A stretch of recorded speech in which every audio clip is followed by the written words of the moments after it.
Bom dia a todos, né? Então, em nome do Círculo Psicanalítico, eu tenho a honra e o prazer de apresentar a Teresa Pinheiro, que eu tenho uma grande gratidão com ela, porque graças a ela, em 89, eu conheci Ferenczi.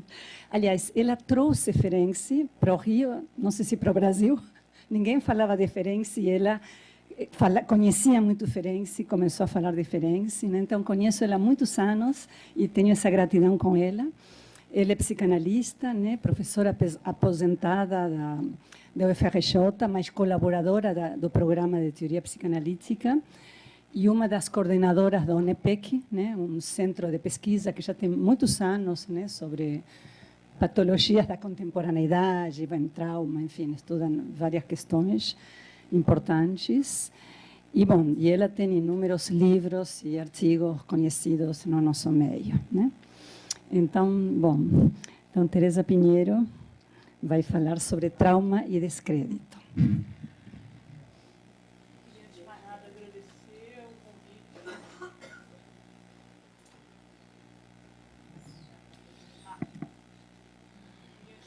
Agradecer o convite da Regina e um prazer estar aqui ao lado da Ana Lila, que, enfim, a gente já percorreu vários caminhos juntos.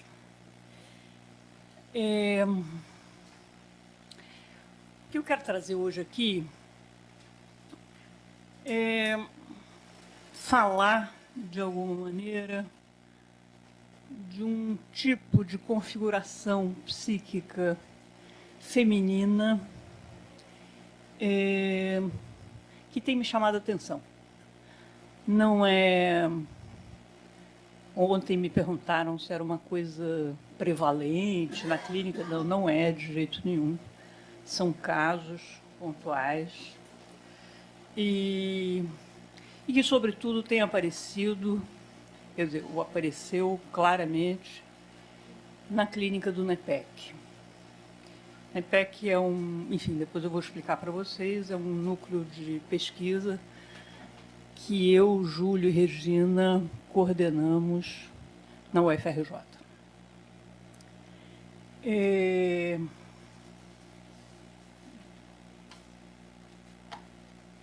Quando a gente pensa em configuração psíquica feminina, imediatamente a gente pensa na histeria.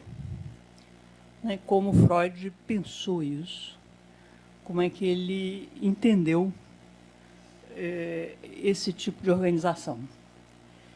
E na histeria a gente tinha um modelo feminino impactado pela diferença dos sexos, basicamente, de uma mulher que, se a gente pegar o caso Dora, sobretudo, de uma mulher que queria saber o que despertava o desejo no homem, né? Essa diferença de sexos, essa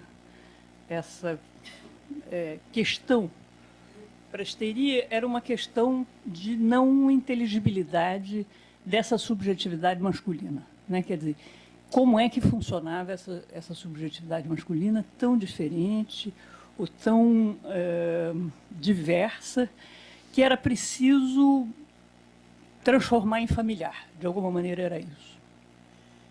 E, em transformando familiar, descobrir o que despertava o interesse, o desejo no homem por uma mulher e, evidentemente, com isso, descobrir o que é ser uma mulher. Lá.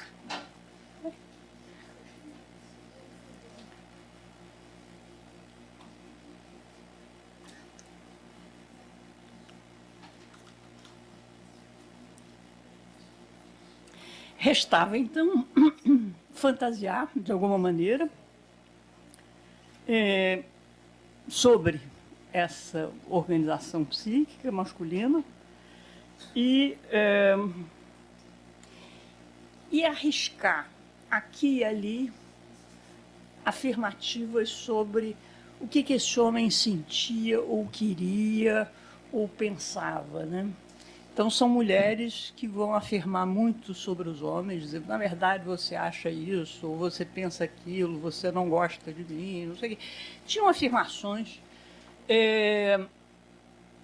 mas que eram afirmações permeadas pela dúvida, pelo recalque. Né? Eram ensaios. Você jogava, se colar, colou, e acertava, então isso queria dizer alguma coisa. Se houvesse uma recusa completa daquilo, então o tiro tinha saído pela culatra. Mas isso era alguma coisa permeada, isso para mim é muito importante para a gente poder entender, permeado pela dúvida. Quer dizer, mesmo que tivessem afirmações, o que tenham afirmações, essas afirmações são moduladas pela dúvida.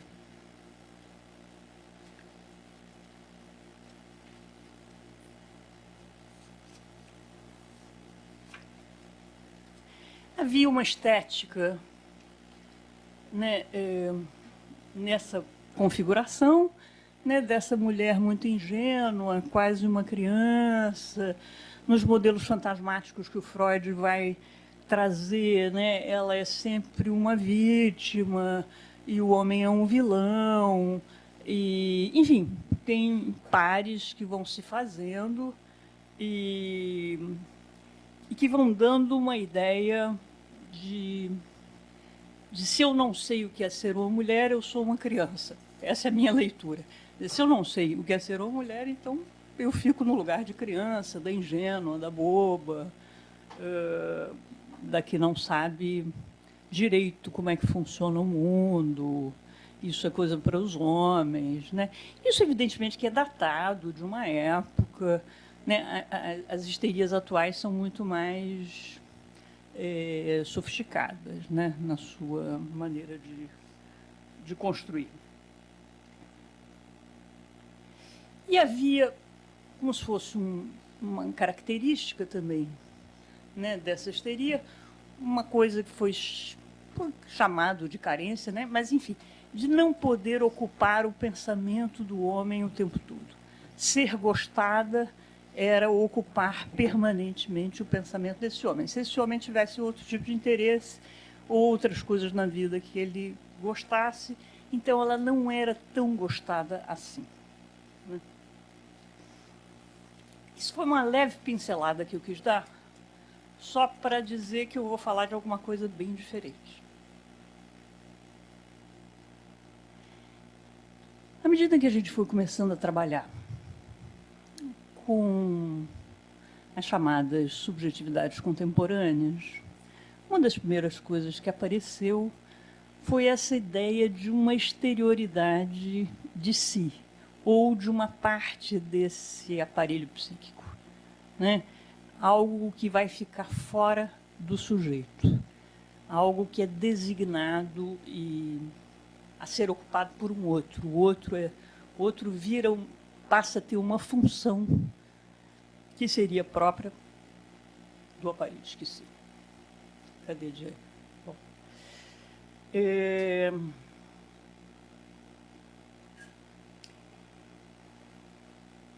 E o que eu quero trazer aqui é uma ideia onde esse par conjugal não precisa ser um par conjugal necessariamente.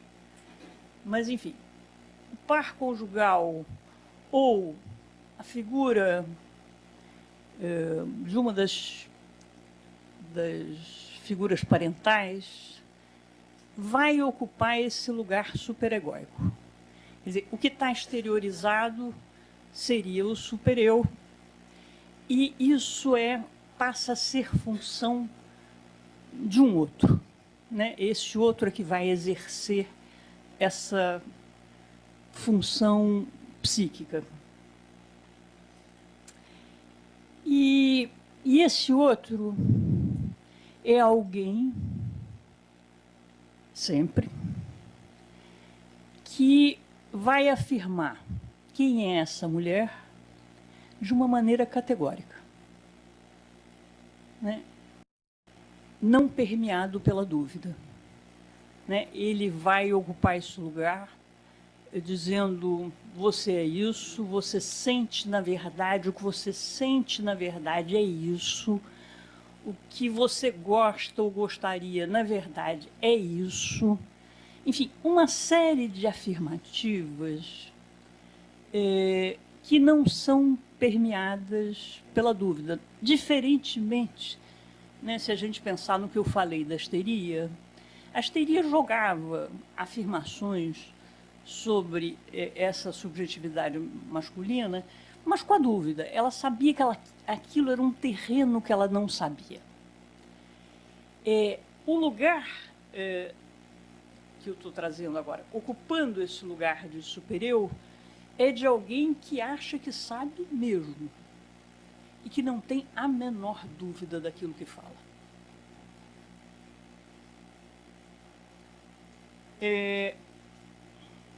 Não é só uma inversão da histeria do passado, porque não é mais, ou não dá a sensação de ser permeado pelo recalque. É alguma coisa de uma afirmação absolutamente unívoca e sem nenhuma dúvida.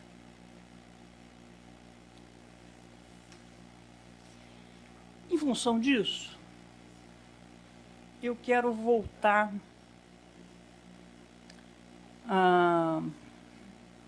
à teoria do trauma em Ferenczi.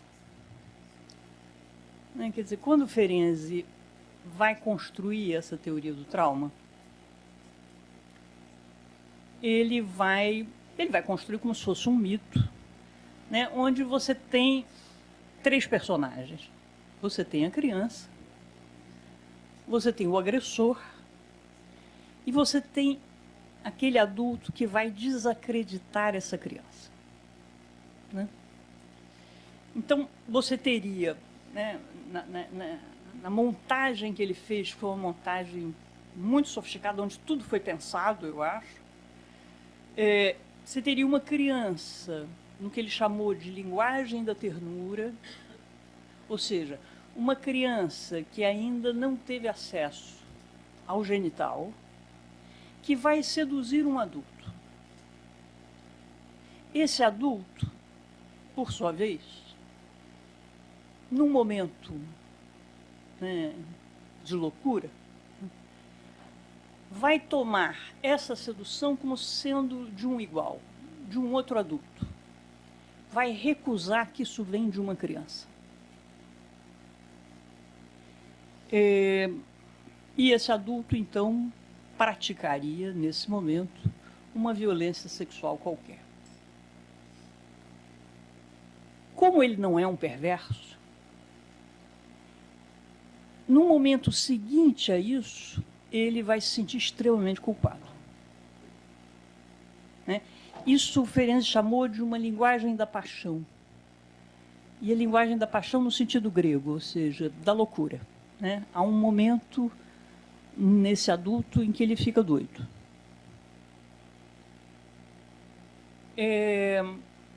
Essa criança, como ainda está na linguagem da ternura, não sabe o que é culpa.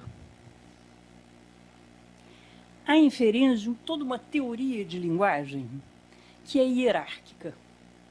Você é capaz de se apropriar de sentidos à medida em que, né, o mundo vai ficando mais complexo para você, você vai se apropriando de sentidos um pouco mais sofisticados. O último sentido é o da culpa, né? Quando eu digo último, é que Ferenczi vai dizer: se eu puder, no momento em que eu posso entender, me apropriar do sentido da culpa, eu entrei no regime da ambivalência, da polissemia, da parcialidade e da ambiguidade. E, a partir daí, eu posso me apropriar de qualquer sentido. Mas esse seria o sentido hierarquicamente, né, é o topo. Me apropriando disso, eu me aproprio a partir daí de qualquer coisa, em termos de sentido.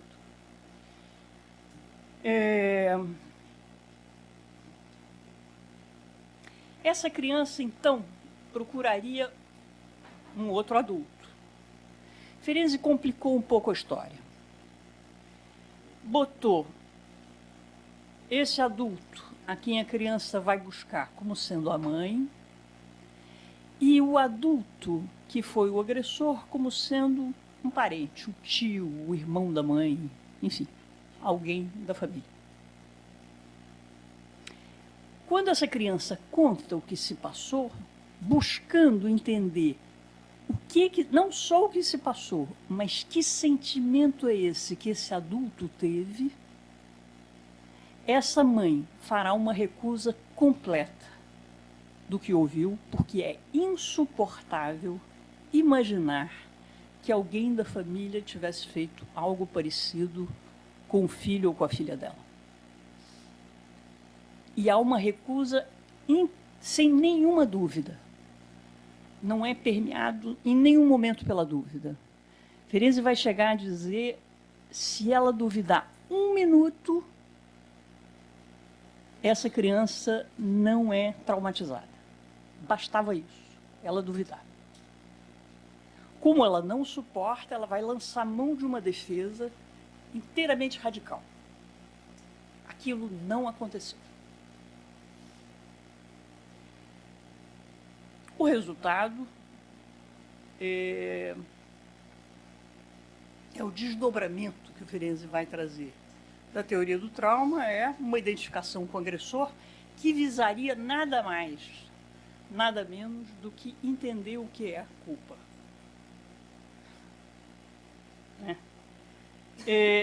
E, como consequência do descrédito, a perda na certeza de si. Ou seja, eu não sei mais o que eu vivi. Eu não sei mais o que eu percebi. Aquilo que os meus sentidos me dão, eu não acredito mais neles.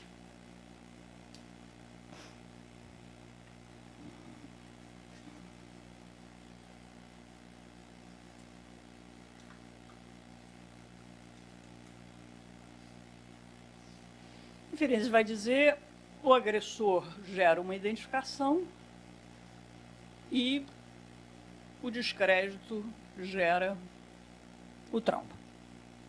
Para Ferenczi, você tem sempre uma ideia de trauma. E aí ele é bem diferente do Freud, quer dizer, existem os traumas estruturantes, ou seja, que são absolutamente necessários, e os traumas patológicos. Esse aqui seria um trauma patológico. Os estruturantes seriam uma ideia de que tudo aquilo que eu sou obrigado a me reorganizar psiquicamente, porque não é mais possível ficar daquele jeito, é traumático. Eu saí da minha zona de conforto. Né? Toda vez que eu saio da minha zona de conforto, eu sou obrigada a me reinventar numa nova forma de organização psíquica, e isso é um trauma estruturante, sempre. O aprendizado de higiene, a entrada na linguagem, o se deparar com a sua impotência, não importa. Todas essas coisas seriam traumáticas, mas seriam traumáticas no sentido estruturante, absolutamente necessárias.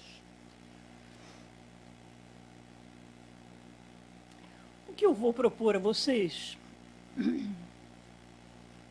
é da gente fazer um recorte nessa teoria do trauma,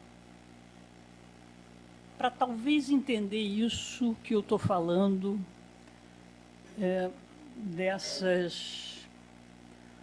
dessas formas de subjetivação feminina atual, de algumas pessoas.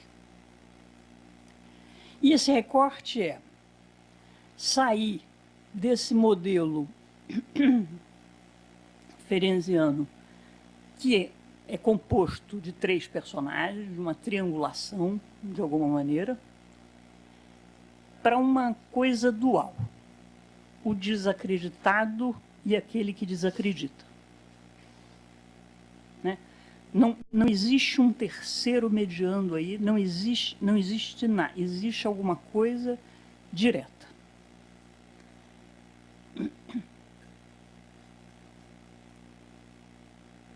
O que desacredita tem a mesma ausência de dúvida que essa mãe teve. Ou seja, ele desacredita de uma forma absolutamente categórica e unívoca. Ele não é perpassado pela dúvida. E o desacreditado vai perder necessariamente a certeza de si. Não sabe mais aquilo que é. Aquilo que percebe, aquilo que viveu. Não é capaz. Quando eu digo isso, é porque isso é muita coisa. Não é capaz de fazer uma narrativa da sua própria história, por exemplo.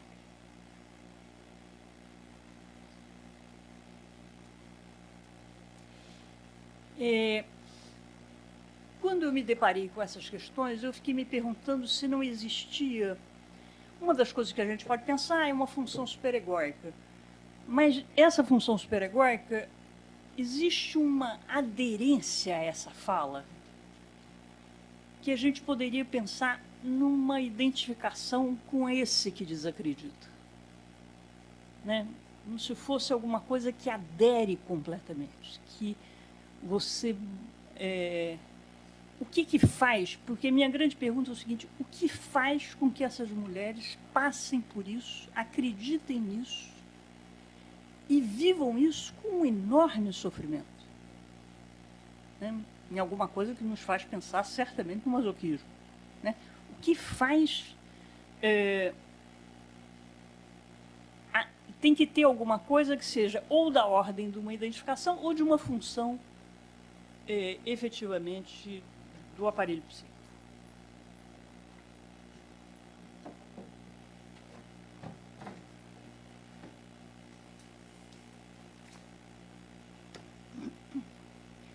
A figura da mulher no Ferenczi é bem curiosa. Mas ela é bem diferente de tudo que a gente viu, de alguma maneira. Né? De um lado, é uma mulher muito endeusada, muito enaltecida, são seres superiores, pessoas mais inteligentes do que os homens, mais capazes do que os homens. Ele tinha uma enorme...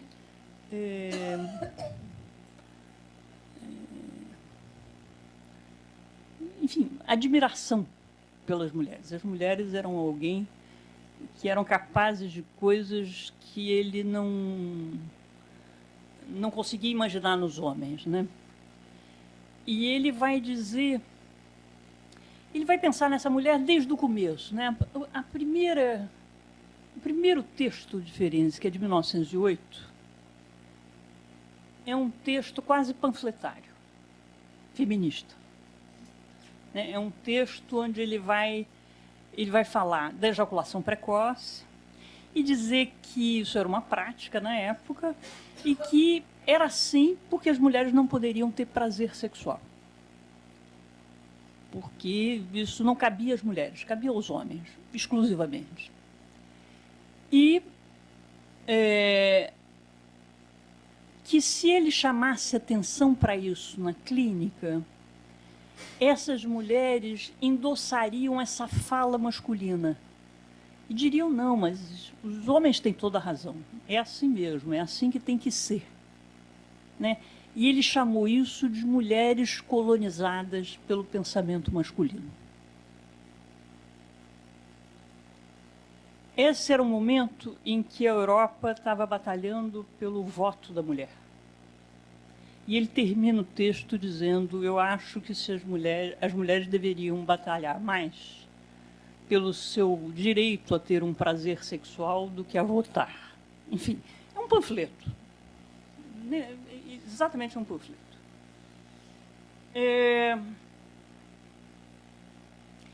Mas aí ele vai entrar numa coisa, né, pouco tempo depois não, 10 anos depois, durante a guerra de 18, 14, 18, ele vai ficar numa caserna e Freud vai visitá-lo. E, nesse momento, os dois estão muito encantados por Lamarck. E a teoria do Lamarck, eles começam a estudar aquilo, começam a ficar entusiasmados.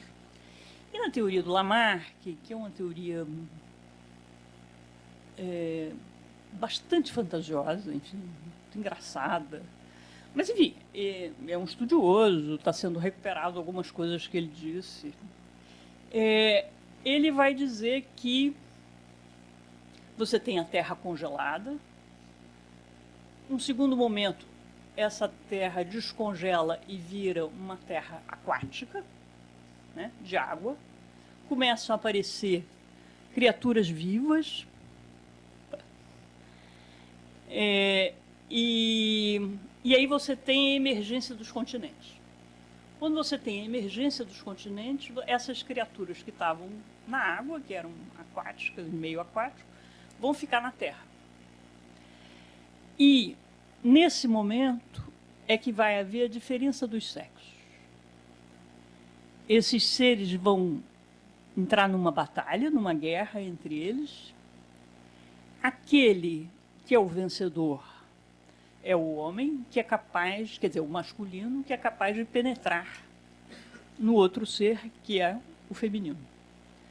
E essa mulher seria, então, desde sempre uma perdedora, né? Ela, filogeneticamente, é uma perdedora. E ele aí vai dizer, é porque ela é uma perdedora que ela é capaz de se adaptar com muito mais facilidade a tudo. E adaptação em Ferenczi não é uma normatização, ou seja, não é... adaptação ela pode se reinventar, ela pode se reorganizar psiquicamente, de uma outra maneira. Mas o caráter masoquista, e aí o masoquismo em Ferenczi não tem nada a ver com Freud, porque ele não é erotizado. Ele é um masoquismo do tipo... né, tem coisas engraçadas, tem frases que ele vai dizer: eu não sei como uma mulher aguenta ter um parasita durante tanto tempo. O parasita é o filho, né? Porque fica ali querendo comer, e não sei o quê, e demandando o tempo todo, e ela tendo que atender permanentemente a um ser que, segundo ele, é egoísta, que só pensa em si, como os homens. E aí ele vai dizer, igual aos homens, né? Essas crianças são iguais aos homens, né?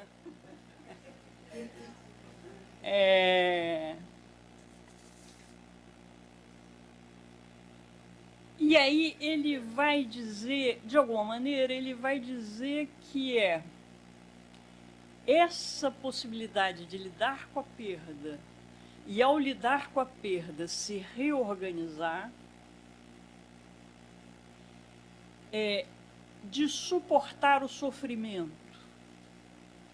que fará dessa mulher esse ser especial que ele acha que a mulher é. Sensível, inteligente,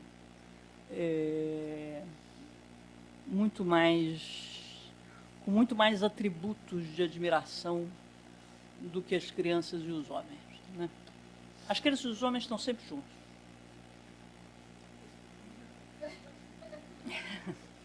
É verdade, é engraçado.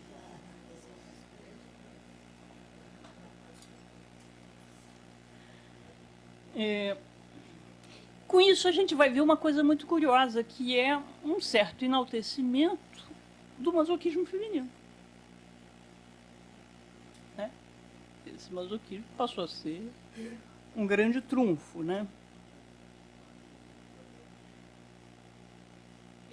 O suportar o desprazer e o suportar o sofrimento como sabedoria.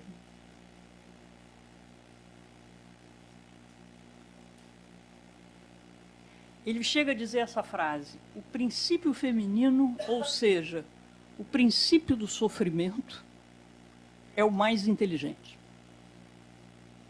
o mais sábio. Outra coisa que ele fala é as atividades intelectuais superiores que suponham que na mulher provém do fato de ter sofrido um traumatismo, na teoria da genitalidade, né, tornou-a mais sábia.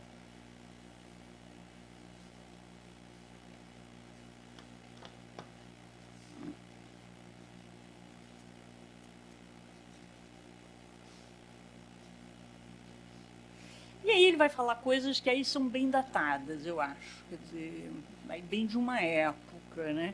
A criança e o homem manifestam um egoísmo sem escrúpulos. E se a mulher não obedece ao homem, será destruída. Se ela não amamenta o bebê, ele perece. Então,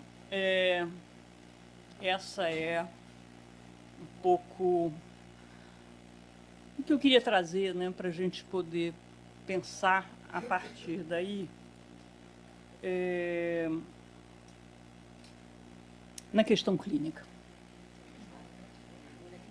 Tudo aquilo que o recalque produz é o insuportável na subjetividade contemporânea. É melhor você sofrer na mão do outro do que você arcar com a ambivalência e com a dúvida. Pensar sobre si seria insuportável.